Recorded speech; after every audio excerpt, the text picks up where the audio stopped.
Hey guys, I'm going to do a little overview of the module. So this module, Henderson 3rd grade rocks. First up you have your rock types module instructions. So this is pretty much just instructions on how to complete this module.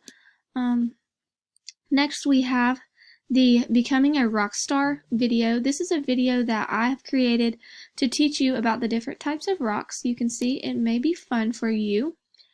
So definitely watch that just to get all the content. Here I have inserted a YouTube link for a video. It's called 3 Types of Rocks. It's a song. It's kind of like a rap, so you can listen to that if you wish. It's not really required that you listen to that song, but it could be fun and help you to remember the content. This is the discussion post. So basically for this discussion, you're just going to write whether or not you think it's important that we're learning this, and give us some reasons why. Then we have your assignment. So this is a rock hunt assignment. You're going to click here to view. There's some instructions here, and you can click this PDF, and there's also your very detailed instructions on this assignment.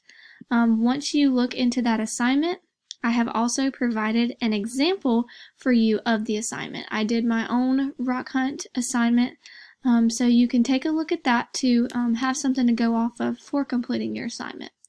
Yeah, and so once you do all of this, you will be done with this module.